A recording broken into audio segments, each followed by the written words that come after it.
vella de carn i de memòria. Ja no sues pols ni gebre, ja no plores llàgrimes verdes, sinó de sang. Clavellines vermelles, clapant, arena i aigua.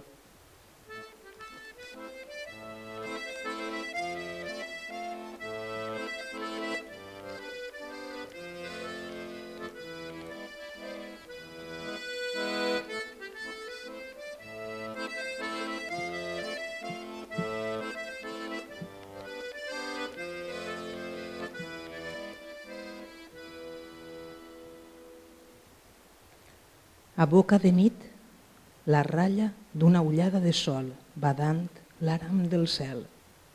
I a vora mar, un abellot mort, un clavell roig i 3 ciris de trena blanca.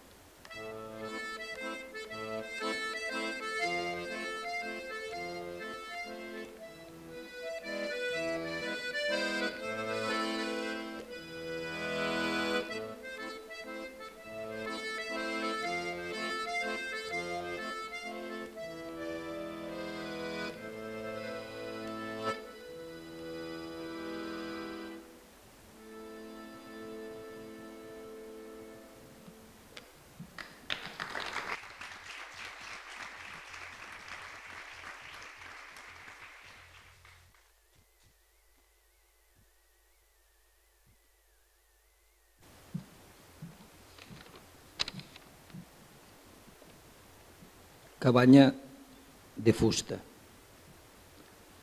Darrere dels arbustos, a prop de la figuera jove, entre els taronxers i aquella mimosa sense nom que vam recollir a l'Alcassaba de Màlaga.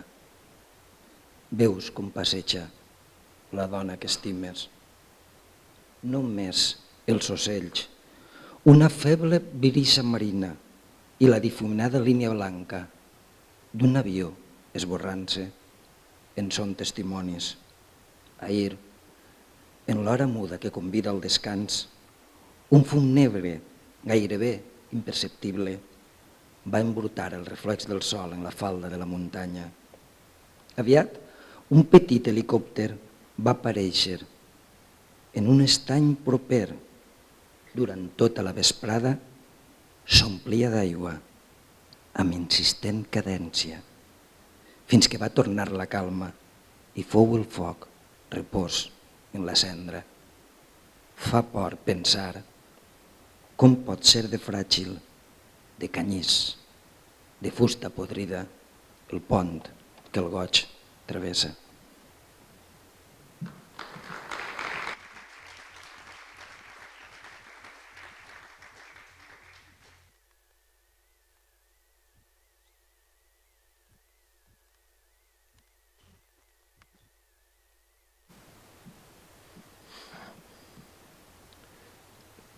Ecos de postal.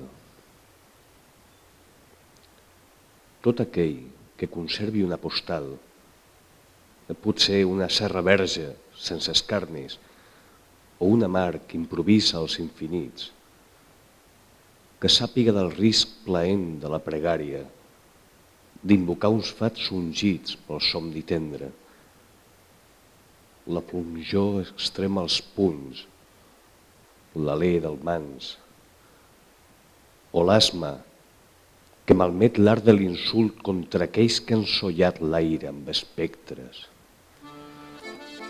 Tot aquell que conservi una postal, que la cremi, que envia ja a les cendres el dolor d'un frustrant irreversible, la fel de quan audita la nostàlgia i el desencant fa tevi tot coratge. Aquella serra verge ja és aquella, i aquella mar immensa ja és aquella, aquellades per fi pels mateixos geòmetres que venen amb ganyotes els ecos de postal.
Bona nit. Bé, el poema que anem a llegir ara té com a protagonista a una persona de carn i ossos, per desgràcia desapareguda després de la Guerra Civil. Fa 4 anys, en el Levante, va aparèixer una crònica, una petita crònica, en què apareixia un nom que em va colpir, el nom d'Antonio Ferrer Molina. Em va recordar a mon pare, Antonio Ferrer Sancho, no tenien res que veure, però em va semblar que simbòlicament aquell home podia haver sigut mon pare i per tant li vaig voler fer un homenatge. D'alguna manera, adoptar-lo.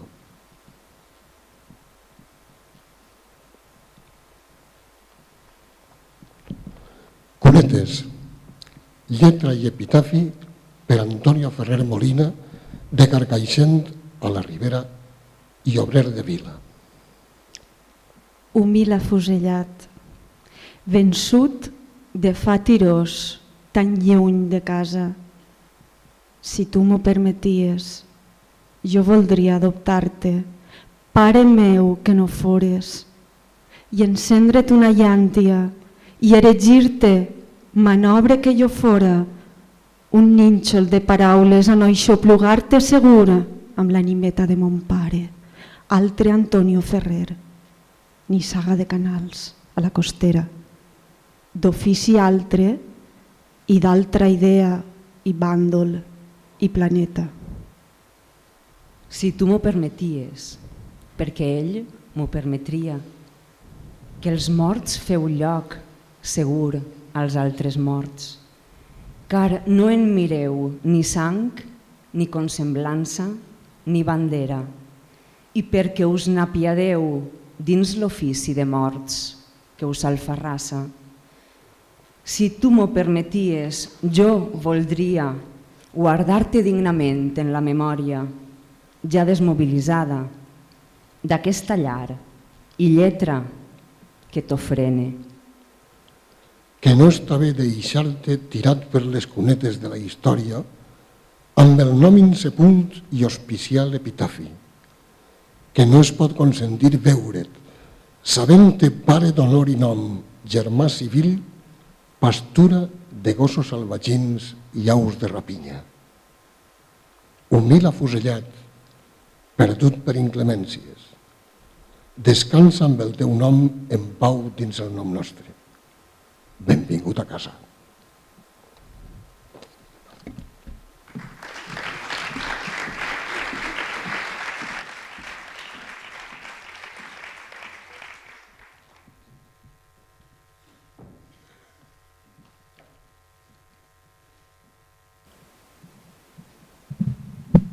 D'Àngels Gregori, El poble. M'has parlat massa voltes del teu poble, però és que tu vens de les séquies, dels barrancs, dels horts i dels canyars, dels carrers blancs plens de calç a la vora de la mar, d'on vas viure cada dia fins als 18 anys, i aquestes coses queden atrapades a la carn com una sangonera. Les joves del meu poble, a les cames tenim secrets guardats, punts mal curats, cicatrius dels vells records. Jo m'he fet gran a la placeta. En eixir de l'escola m'han perseguit pels carrers que donen a l'església, jugant a polis i cacos. I en cada carrera se n'anava la vida al darrere. Jo he viscut 16 anys amb els genolls pelats i els colzes plens de morats. Però tu, aquestes coses et deuen semblar estúpides, ridícules i banals, i mai no les entendràs. Perquè mentre jo dibuixava Sant Boris a l'asfalt del carrer estret de l'àvia, tu et jugaves l'última vida que et quedava a la PlayStation de l'habitació d'un 7è pis amb els 4 amics de la línia vermella de metro. I tot això queda molt lluny de mi. Queda tan lluny de mi com entendre que una llengua morta és aquella que no té al diccionari la paraula Coca-Cola i que ser important vol dir tenir entrades al Google si piques el teu nom. Mira, que si els carrers tingueren ossos i pogués mostrar-te-ho amb una radiografia.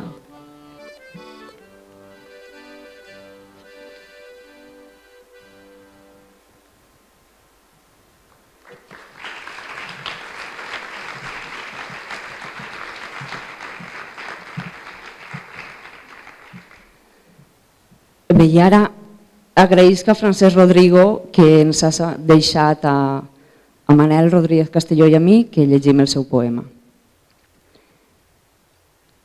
El pes de l'aigua. Contemples el mar per intentar capturar amb la mirada les múltiples formes de la marea, però comprens que per descriure la transparència no basta nadar, creuar la superfície.